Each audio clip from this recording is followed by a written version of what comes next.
이제 엘리발스의 우리가 그 내용에서도 보았던 거고, 또 이제 두 번째 빌닷이라고 하는 이제 사람이 등장을 해서 제시를 합니다.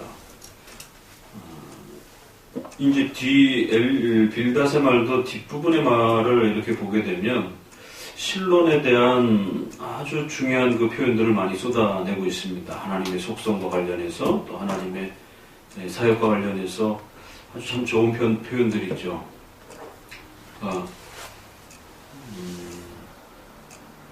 인간이 얼마나 그 부질없느냐면, 이제 9절에도 세상에 있는 날이 그림자 같다 이러면서 인간의 연약함, 하나님을 붙잡지 않았을 때에 그런 인간의 아주 보잘것없음의 그런 인생의 연약함을 이제 쭉 풀어 헤칩니다.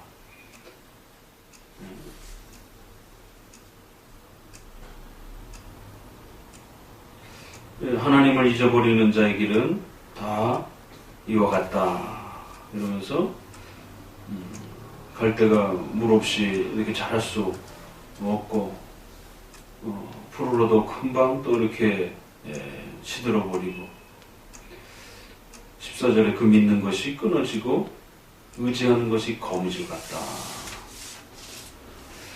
참 얼마나 멋있는 표현들이에요, 그렇죠? 우리가 지난번에 보았을 때는 어리석은 인간의 삶이 하루살이보다도 못한 반사리와 같은 그런 인생이 있지 않느냐라고, 이렇게 이게 친구들의 말 속에서 나온다는 거죠. 그러니까 오늘 이제 표현에서 또 우리가 기억하고 또 남을 수 있는 좋은 내용은 그 믿는 것이 끊어지고 의지하는 것이 거미줄 같다. 그러니까 우리 인생에 의지하는 그런 하나님 없이 인생의 어떤 돈, 명예, 권세 이런 것들을 의지하고 살아가는 것이 마치 그 거미줄을 붙잡고 이렇게 아주 근근히 버티고 있는, 그러면서 마치 자기 손에 붙들려 있는 것이 자기 인생 전체를 지배하고 보호해 줄 것처럼, 그렇게 이 어리석은 인간들은 그렇게 생각한단 말이에요. 근데 실제로 그들이 붙잡고 있는 것은 거미줄 같은 그런 걸 붙잡고 있는 거예요. 언제 끊어질지 모르나. 참 이렇게 성경에 이런 멋있는 표현이 있구나. 그 믿는 것들이 끊어지고 그 의지하는 것들이 거미줄과 같다. 이게 시적인 이런 표현들이죠. 그 집을 의지해야 할지라도 집도 서지 못하고, 또 더 재밌는 것은 그 뿌리가 돌무더기에 서리어서 이렇게 돌 가운데로 이렇게 겨우겨우 이렇게 뿌리를 내렸을지라도, 그러니까 돌 가운데서 식물이 자라기가 얼마나 힘들어요. 그렇죠? 그런데도 그 벼랑 끝에 이렇게 우리가 돌산 같은 데 이렇게 참 그 뿌리를 내리고 살아가는 그 나무들을 보면 신기하죠. 그렇게 겨우겨우 뿌리를 내리고 들어갔을지라도 결국 그것이 뽑힐 것이다. 양분이 없어서 제대로 지탱을 못할 것이며, 인생의 길이 그거 같다라는 거예요. 겨우 인생의 험난함을 뚫고 들어가서 이제 조금 안정하려고 해도 안정을 취할 수 없다라는 겁니다. 그 길의 희락은 이와 같다. 겉으로는 잠깐 대단한 것처럼 보여도 다 부질없는 것이다.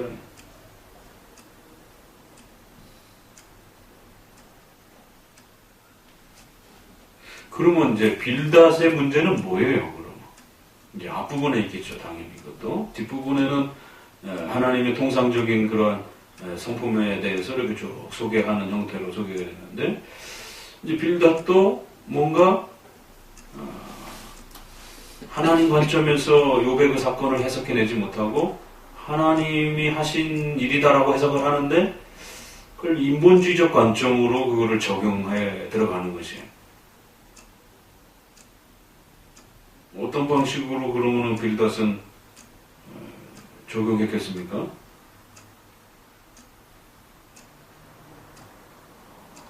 엘리바스의 문제는 죄의 문제로 접근을 했어요. 그렇죠?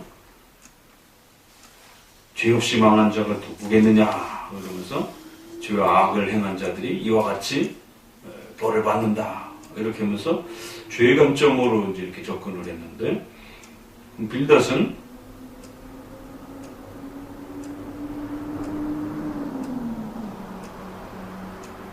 비슷하지만 조금 다르죠?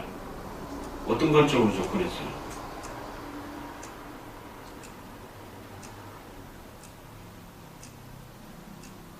그러면서 이제 그 유명한 내 시작은 미약하였으나 내 나중은 창대하리라 라고 하는 말이 이제 여기서 나오는 것입니다.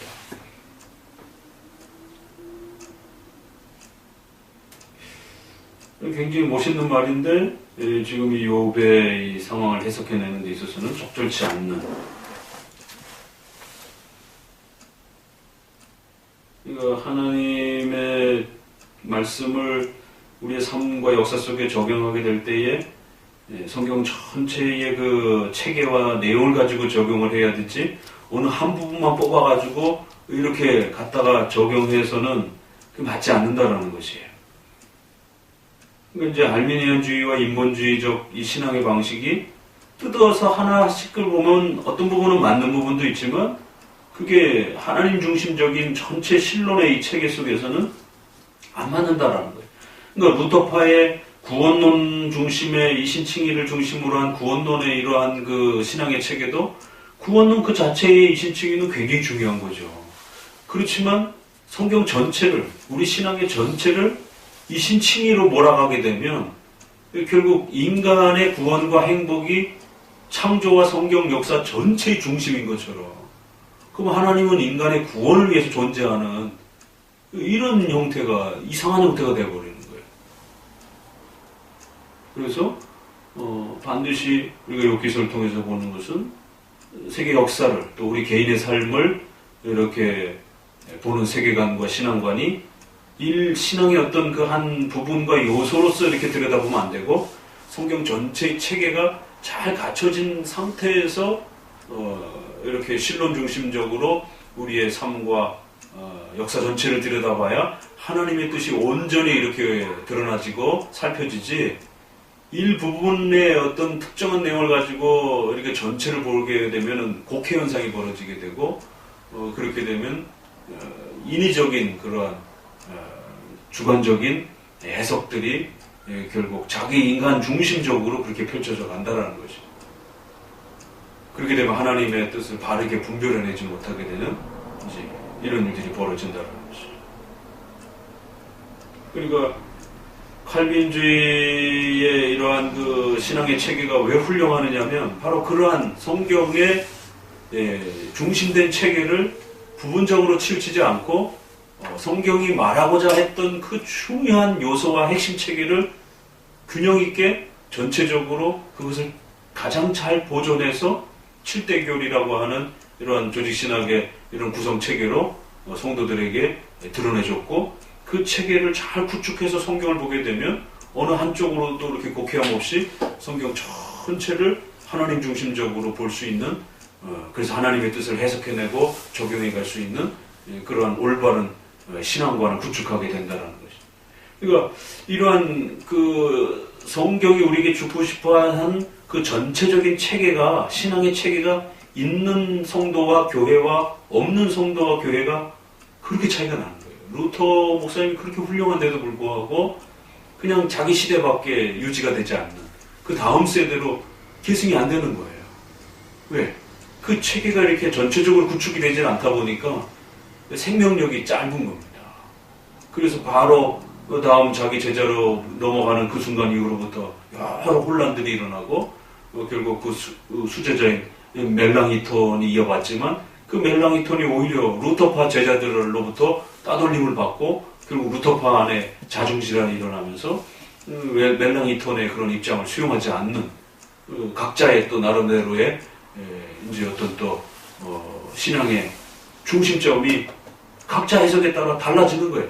그러니까 루터가 말하는 게 이게 중심이다, 이게 중심이다 이러면서 이제 서로 싸워가면서 누가 더 루터를 계승했느냐 이제 이런 식의 일들이 벌어지면서 그러니까 누가 더 센 어떤 그 교리를 확립하느냐에 따라 이게 이제 우파의 어떤 세력이 좌우지되다 보니까 성경에도 없는 이제 그러한 그 교리들을 갖다 살아 붙이기 시작하면서 소위 말해서 교조주의, 율법주의적 이러한 신앙 체계가 오른토파를 중심으로 해서 극대화되는. 그러니까 이제 그것에 대한 반발로 결국 독일을 중심으로 해서 교리는 싫고 기독교는 삶이다. 생활 속에서 하나님을 뜨겁게 기도하고 찬양하는 이런 삶 중심의 기독교 형태로, 과거에는 교리를 토대로 해서 하나님을 인격적으로 만나는 교리 중심의 기독교의 토대를 가지고 있었는데, 그 이제 교조주의, 그러니까 교리 중심, 신앙 고백 중심의 기독교와 신조주의 중심의 기독교와 교조주의적 기독교하고는 좀 다른 거거든요. 근데 이제 결국 독일을 중심으로 해서 교조주의적 기독교 모습으로 그렇게 이제 후대로 갈수록 생명력이 없는 그러한, 왜 그러냐면은 성경의 교리의 틀을 구축하지 않으니까 생명력이 없는 거죠. 그냥 한두 가지 교리를 가지고 나머지는 인간적인 그런 생각 속에서 만들어낸 그런 교리로 그렇게 구성을 해갖고 사람들에게 그걸 막 강요하고 이러니까 생명력이 없는 거죠. 거기에 대한 강한 반발로 결국 신비주의와 체험주의와 이러한 교리 무시주의가 등장을 하는 거죠. 그러니까 칼빈주의는 그러한 교리적 체계와 이러한 틀을 가장 잘 보존하고 있는 부분에 있어서 우리가 칼빈주의를 가장 훌륭한 기독교의 모습을 구축하고 있고 계승했다라고 이렇게 말하는 거죠. 그런 데서 이제 자부심이 있는 것이죠. 그러니까 이러한 체계가 있는 것과 없는 것이 그렇게 차이가 난다. 그러니까 우리가 지난번 국가론 부분에 있어서도 평상시에는 개혁교회 신학자요 목회자로서 이렇게 존중을 받았는데 이런 어떤 중요한 이슈에 이렇게 딱 터지자 지나치게 그런 국가에 있어서 특정한 그런 정당에 편협된 그러한 인식관과 정치관을 가지면서 상당히 심각한 그런 국가관을 표출해내는 이러한 그 극단적 그런 모습들을 개혁주의에 속해 있던 그런 많은 또 목회자와 신학자들이 이렇게 표현을 하게 되는, 저분은 개혁주의 신학자 아니었나 이제 이렇게 생각했는데 왜 그럴까? 이게 바로 체계가 없기 때문에. 부분적으로는 그 부분과 관련해서 맞는 소리를 하는데 이게 전체적으로 체계가 구축되어 있지 않다 보니까 다른 부분에서 어떤 논쟁이 됐을 때는 푹 무너지는 거지.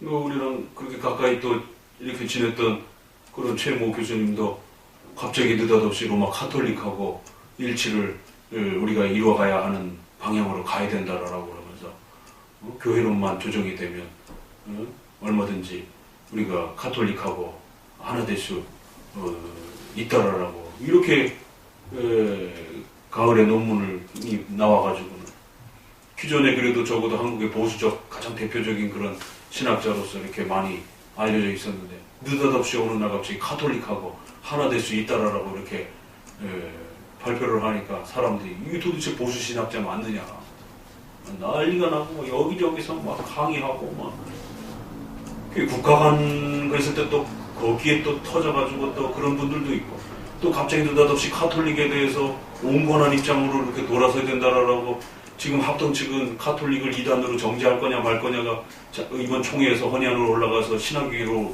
넘어가가지고 연구 검토하기로 카톨릭 세례까지도 거부해버리고 지금 그런 분위기인데 갑자기 느닷없이 한국 이런 분위기 속에서 카톨릭을 기독교랑 교회론만 수정하면은 교회론만 수정할 문제인가요 그게?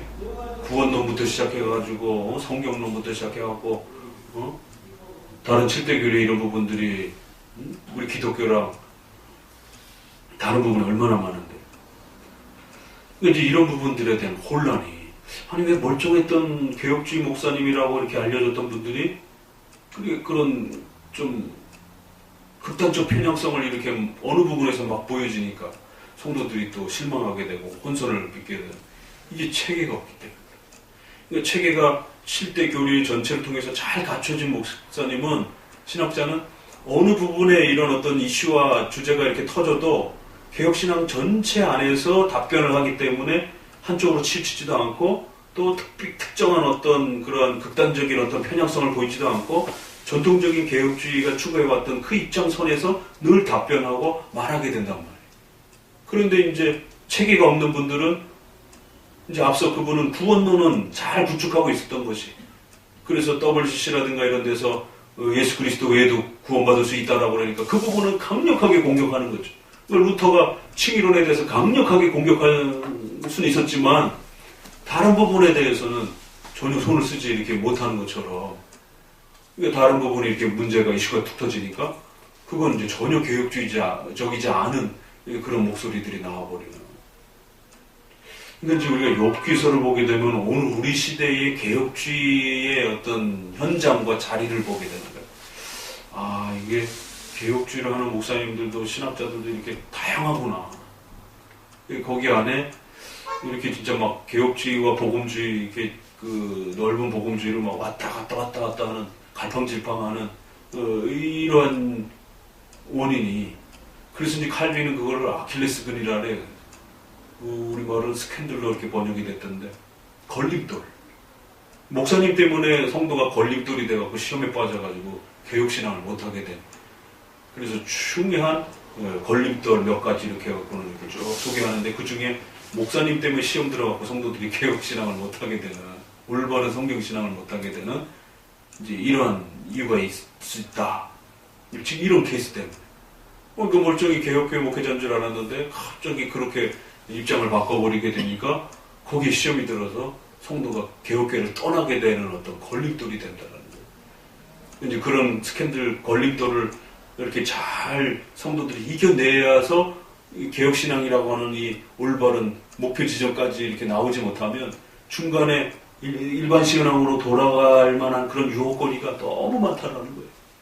그러니까 그런 것도 잘 극복하라라고 하면서 이제 이렇게 몇 가지 그 걸림돌의 요소, 그래갖고 성도 때문에 시험 들어가지고 교회 못 나오겠다, 뭐 이런 케이스들도 그렇고, 뭐 이런 다양한 걸림돌을 이제 소개하더라고요. 그러니까 교회 떠날 핑계거리가 수만 가지도 더 되는 거죠. 교회 올 핑계거리는 별로 없는데 그러니까 그런 걸 이겨내야 된다는 것이, 그런 부족함과 그런 연약함들이 있다 할지라도 내가 올바른 이 개혁신앙을 추구하는 것이 포기되어질 이유가 안 된다는 것이에요. 자, 그러니까 이렇게 체계가 있는 것과 없는 것이 이렇게 차이가 나더라는 거죠. 자, 그러면 다시 한번 대답해보죠. 그러면 빌닷의 문제점은 무엇인가? 빌닷은 무엇으로 욥을 그렇게 몰아세웠는가? 어떤 관점으로? 여기 나와 있는 표현상으로 보면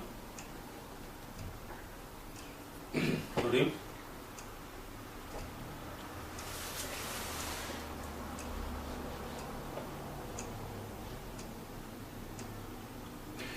사절을 보니까 주께 득제하였으니, 그러니까 죄의 관점으로 접근하는 거는 전체적으로 다 비슷해요. 근데 조금씩 이렇게 이제 좀 살을 붙이면서 조금 더 또 입장을 이렇게 또 차이를 두는 것이죠.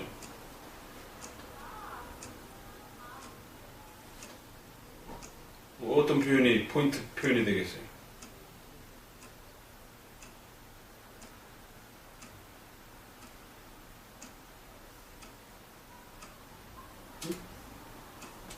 어떤 빌닷은 뭘로 공격을 한 거예요, 이걸?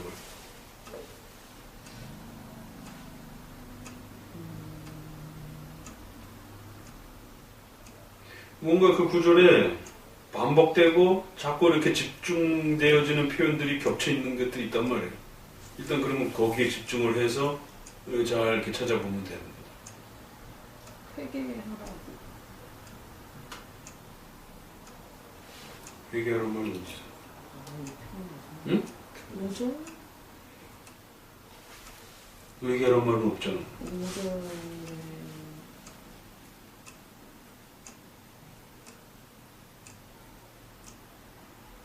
그냥 빌고 뭐 이렇게 돼 있고.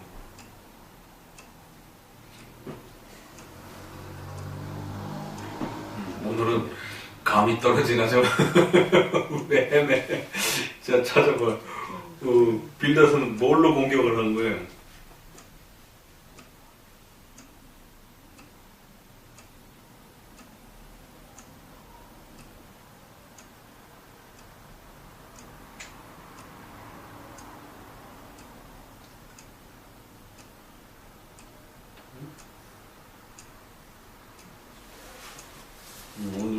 감이 떨어지나 봐. 자, 그럼 서기선님 뭐예요? 부지런히 구하고 청결하고 정직하고 그냥 정직하지 않다는 거예요? 그냥 네가 그렇게 열심히 해야 된다고 하는 것 같아요. 부지런히 열심히 부족해서 그런 것이다. 그렇죠. 네 힘으로 열심히 빌고 노력하고 그래야 되는 거. 뭐 풀어서 설명하면 그럴 수도 있는데 이 본문에서 조금 더 정확하게 좀 표현되는 표현으로 뭐 포함은 되는데 이 본문 속에서의 어떤 그 표현은 조금 아니 좀 더 거슬러서 이렇게 더 그걸 이렇게 원론적인 형태로 좀 끌어올려 봐야 돼요.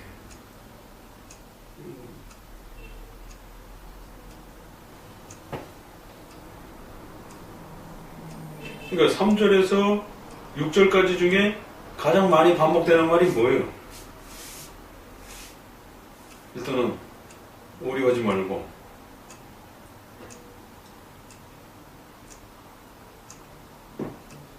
7절은 그냥 약속이니까 빼고 6절까지 비난을 하면서 공격을 했는데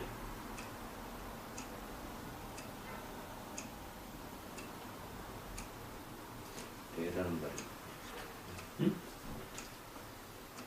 너라는 말이 잘못 쓰는 말이 내가 내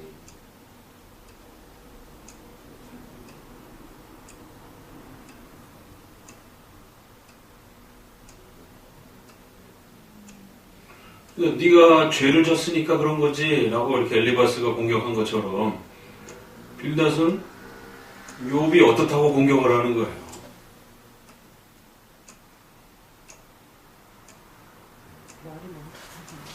그걸 이제 선생님이 말한 거는 그 풀어서 설명되어진 내용이에요. 그게 한마디로 요약되어서 본문에서는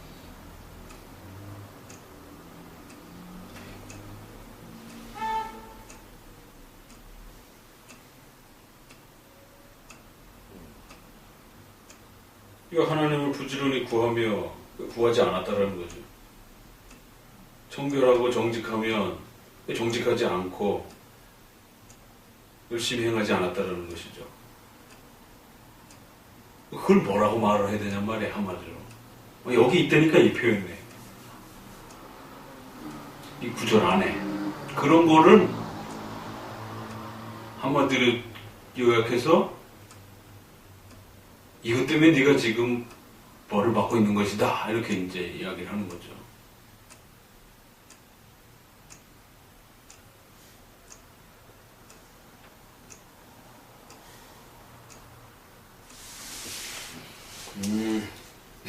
왜 감이 떨어졌나? 이 못 찾으면 오늘 집에 못 가.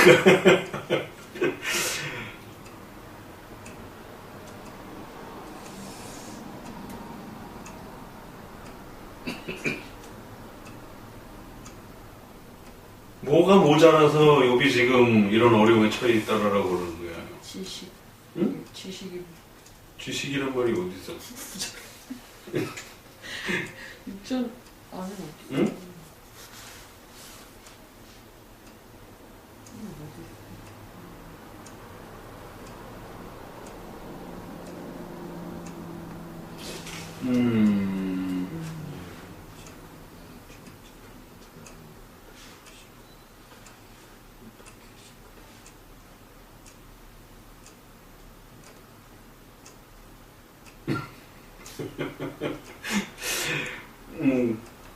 너무 어렵게 생각하지 말고 빌닷이 욥을 공격한 그 주제와 표현이 뭐냐란 말이에요.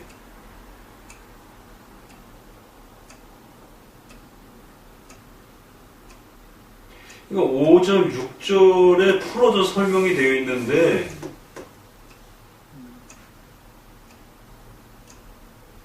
그거 말고 3절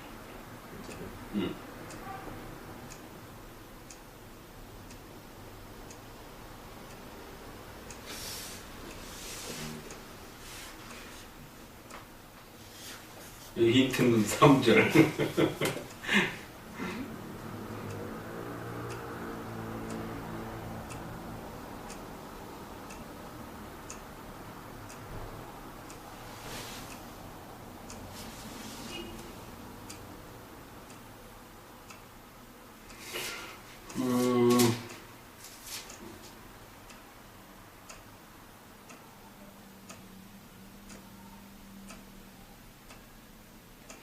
그러니까 4장 7절 다시 한번 읽어보세요.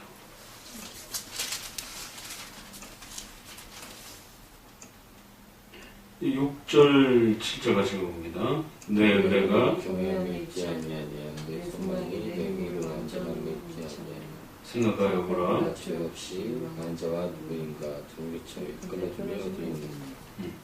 그러니까 질문을 하면서 답을 내리잖아요. 그러니까 결국 죄 없이 망한 자가 누구겠느냐? 너는 죄를 지었으니까 이런 망함의 꼴을 당하고 있는 거 아니냐? 질문하면서 답을 내리잖아요. 죄 없이 누가 이렇게 어려움을 당할 수 있겠느냐? 다 죄 때문에 이런 게 오는 것이다. 자, 그러면 다시 8장으로 넘어가서 그들의 말을 잘 들여다보면 그 속에 답이 있는 거예요. 그 3절 하나님이 어찌 심판을 굳게 하시겠느냐? 전능하신 이가 어찌 공의를 굳게 하시겠느냐? 부정적으로 질문을 하면서 거기에 답을 품고 있는 거죠. 그럼 네가 뭐 때문에 벌을 받는 거라고요? 응?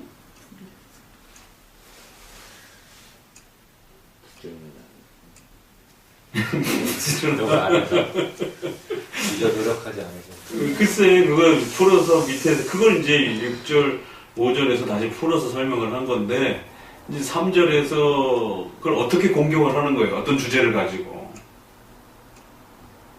엘리바스는 죄라는 것이 가장 큰 단어였던 거고 3절에서는 어떤 단어가 가장 중심된 단어가 되는 거예요.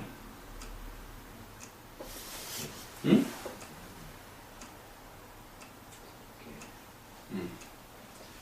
뭘 고? 돼지고기를 고? 심판. 응? 글쎄, 심판. 그 하나님의 심판은 어떤 성격, 어떻다고요? 공의롭다라는 거죠. 오늘은 굉장히 어렵게 가시네. 응? 심판. 너가 지금 하나님의 심판을 받고 있는 거야. 하나님의 심판은 불의하지 않고 공의로운 거야. 그러니까 네가 지금 이렇게 벌을 받고 있는 게 하나님의 심판을 받고 있는 거고 하나님의 공의롭고 정당한 그 심판을 너가 지금 받고 있는 거야. 공의에 대한 문제, 정의에 대한 문제, 이런 문제로 접근을 하는 거예요. 그러니까 결국 너는 열심히 안 하고 정직하지 않고 이렇게 열심히 네가 최선을 다하지 않았기 때문에 그 하나님의 의로운 공의로운 그 심판 앞에서 네가 이런 벌을 받는 거야. 그러니까 내 의로운 집으로 어떻게 의롭게 되는 거예요? 이렇게 착하고 열심히 살아라 이거지. 부지런히. 그런 게 부족했다 이거예요. 그런 게 열심히 충만하면 내가 의로운 집인데 네가 그런 게 부족했으니까 이제 열심히 부지런히 구하고 이러면 네가 의로운 자가 되어서 너가 집이 형통할 것이다. 이렇게 반문하고 있는 거잖아. 그러니까 의로움이라고 하는, 공의라고 하는, 심판이라고 하는 요게 이제 거죠. 그러니까 빌닷은 비슷하게 죄 때문이라고 하는 거를 말을 하면서도 조금 다른 관점에서 들여다보는 것은 네가 지금 욥이 이렇게 고통을 당하는 거는 하나님의 정당한 벌이야. 왜? 네가 열심히 최선을 다해서 네 삶을 살지 않았기 때문에. 그러니까 앞부분에서는 너 뭐 잘못했어? 이제 이런 죄에 잘못한 것에 대해서 집중적으로 파묻으면서 욥에게 공격했다라면 이제 빌닷은 뭐예요? 너 뭘 잘했어? 너 잘한 거 없잖아. 잘한 거 있어? 어떤 걸 잘했는데 잘한 거 있으면 내놔봐. 너 최선을 다하지 않았잖아. 이런 식으로 이제 좀 반대 형태지만 다 다 죄의 문제로 접근하는 것이. 그러나 조금 이제 입장을 달리하는 거죠. 인간은 자기가 어떻게 얼마나 부지런히 열심히 착하게 하느냐에 따라 하나님 앞에 의롭게 평가되어지고 그 복을 받는 거야. 근데 네가 그런 거 부족하잖아. 그런 거 네가 잘 못했잖아. 그러니까 하나님의 너는 정당한 벌과 공의로 심판을 너는 받고 있는 거야. 공의의 문제로. 이제 이게 조금 다르죠. 그렇죠?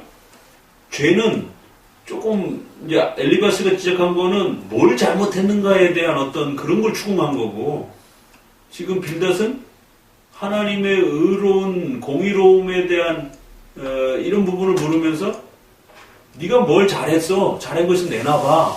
이런 쪽에 조금 관심이, 하나는 잘못한 것을 좀 더 추궁했다라면 하나는 네가 잘한 거 없잖아. 그러니까 잘해야만이 복을 받는 건데 네가 그 하나님이 요구하는 만큼 그러한 내용들을 충분히 이루지 못했잖아. 그러니까 너는 정당하게 벌을 받아도 마땅해. 그런데 여기서도 결국 욥이 이러한 삶에 처한 것은 그 욥이 뭔가 인간의 공로와 삶을 통해서 하나님 앞에 어떤 선행을 이렇게 보여야 되고 그걸 바쳐야만이 마치 하나님이 거기에 대한 어떤 보상으로서 우리 삶을. 근데 그것도 맞는 말이에요. 엘리바스에서 우리가 벌을 잘못하면 벌을 주시잖아요. 그러니까 죄를 지면 벌을 받는 겁니다. 그게 부분적으로 맞는 거예요. 또 여기선 어떤 일을 부지런히 하고 열심히 하면 하나님이 거기에 대한 보상을 우리 삶 속에 주시잖아요. 그 부분적으로 맞는 거예요.